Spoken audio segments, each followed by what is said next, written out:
Self-determination is fundamental and must be taken together with Articles 1 and 2 of the United Nations Declaration because indigenous peoples are subject to international human rights law and as peoples are equal to all other peoples. These three articles of the UN Declaration confirm that indigenous peoples, including children and youth, have the right to make their own decisions and carry them out meaningfully and culturally appropriated to them. Connected to these provisions of Nigeria's 1999 Constitution as amended, there can be no mistaking the fact of the decades-long violation of the rights of the original inhabitants in the FCT. Section 42(1) of the Nigerian Constitution states that a citizen of Nigeria of a particular community, ethnic group, place of origin, sex, religion, or political opinion shall not by reason only that he is such a person be subjected either expressly by or in practical application of the law in force in Nigeria or any executive or administrative action of the government to disabilities or restrictions to which citizens of Nigeria of other communities, ethnic groups, places of origin, sex, religion, or political opinions are not made subject to.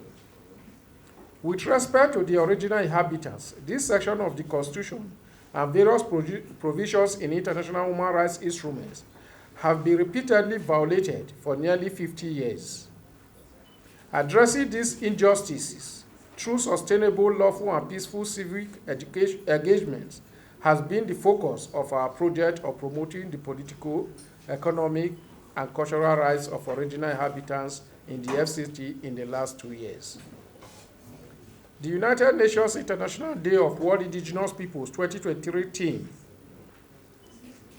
Indigenous Youth as Change Agents for Self-Determination, aptly depicts the realities of original inhabitant struggle in the FCT.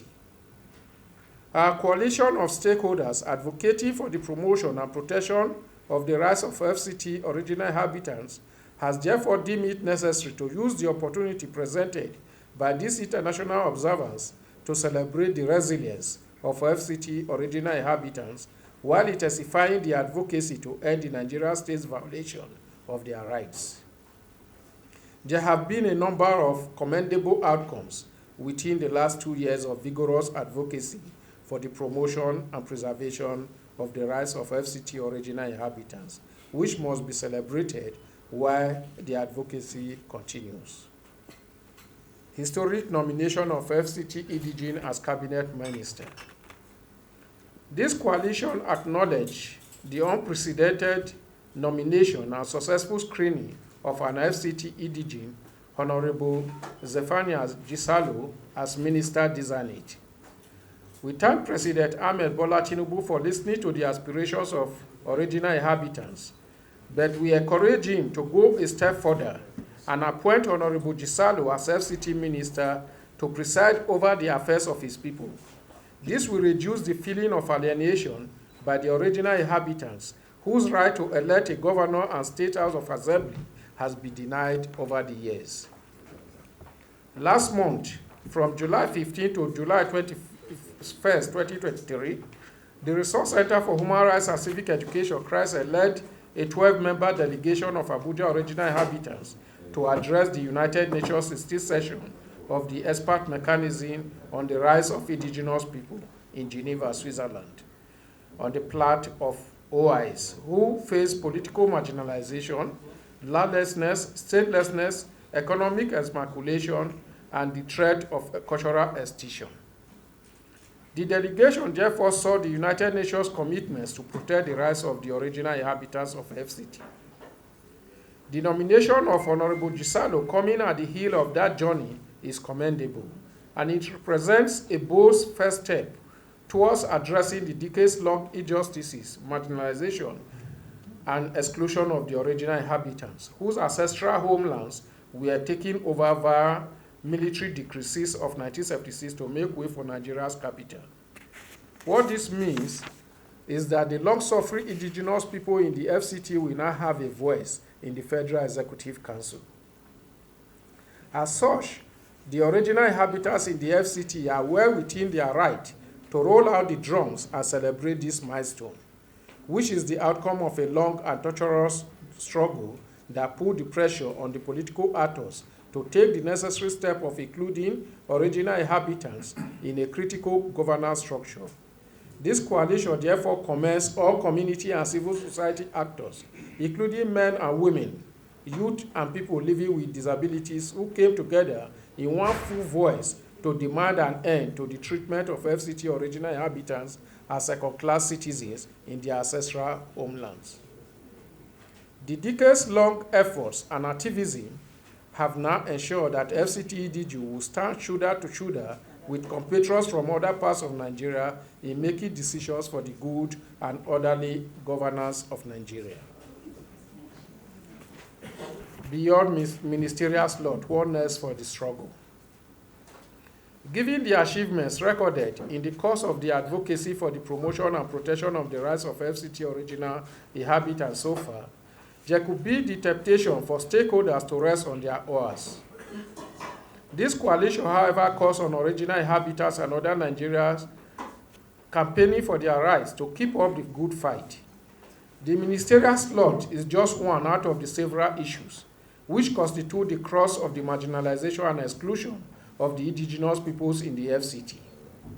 In the first place, there is the unresolved land question, which borders on the fairness and adequacy of compensation for the lands belonging to the FCT original inhabitants, which are being taken over by the government.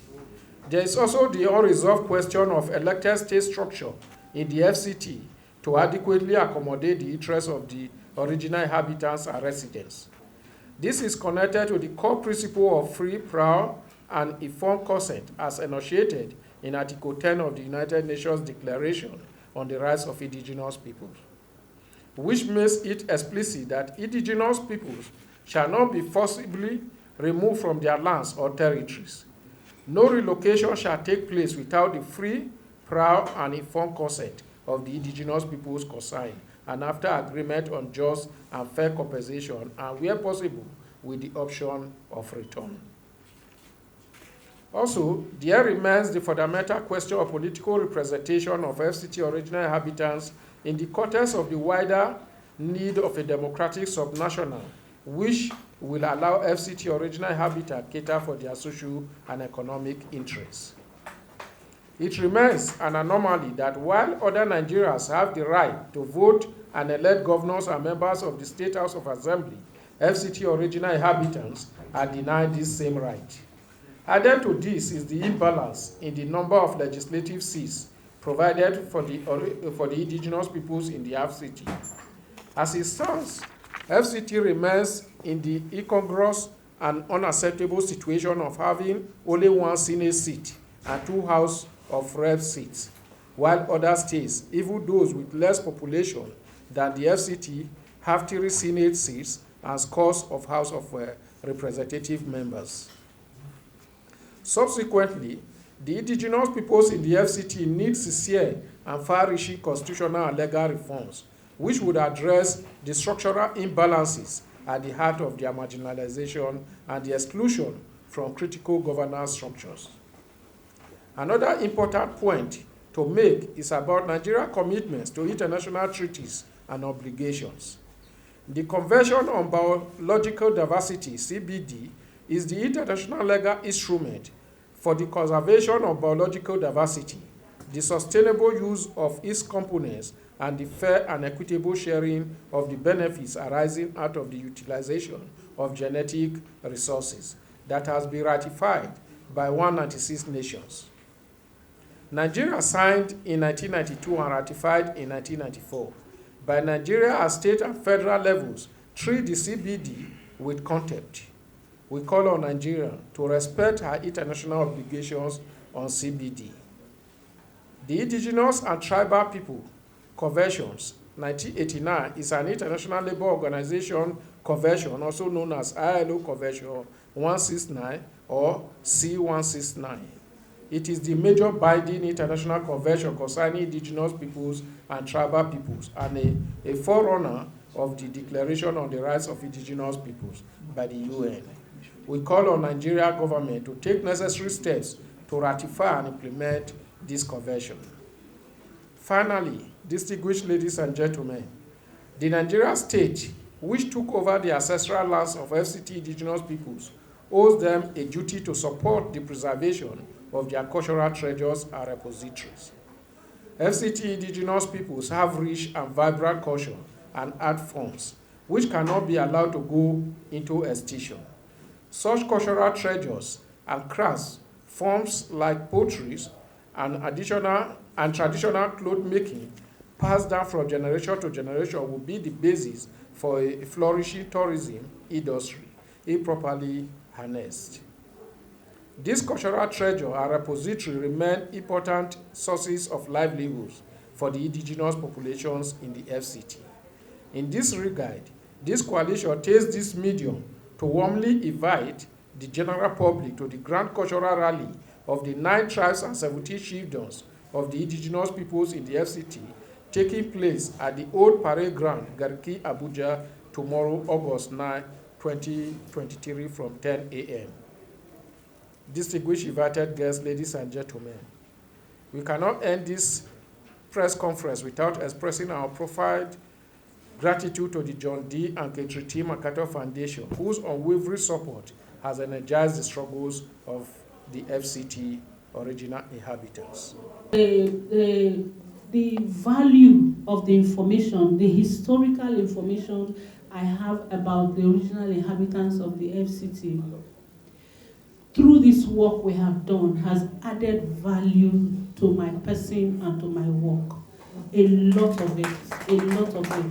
And I tell you, when you start engaging these issues, it's like you are involved in it. And you don't say because it is not your tribe, you are not from there, it doesn't concern you. It concerns all of us. Because when there's injustice to one, it is injustice to all. It may be FCT today. Tomorrow, if people, because of what we have learned from the struggles of the OIs in the FCT, people in their different corners are beginning to understand. And I want to also say thank you again for the exposure that we had in Geneva. We saw people who had been struggling for over 100 years. Some people came to Geneva to celebrate 100 years of their struggle. And the message as contained in the main message that was given by Dr. Zik is, we must not rest on our oars. We have one today out of 100. We're still asking for more. If we ask for more, does not make us Oliver Twist. Because Oliver Twist had some. We only have one now. So we must be more than Oliver Twist so that we can get to that place we're going to. And I tell you, history will remember us for it and be kind to us. The point really is that the demand or the satisfaction of the demand cannot be a one-off affair. In other words, we should not let loose or let off our guard simply by disappointment. It will be important to ensure a guarantee that from now on, that will be taken into account. But some other aspects of the struggle have also been highlighted in the Executive Secretary's statement earlier on. And this also fall in line with what the original inhabitants of the FCT have been demanding for. Now, it is our bounden duty to stand firm in support of this other demand, particularly those that require constitutional amendment. And we need to leverage on the next round of constitutional amendments. We should not be tired. We should not be discouraged.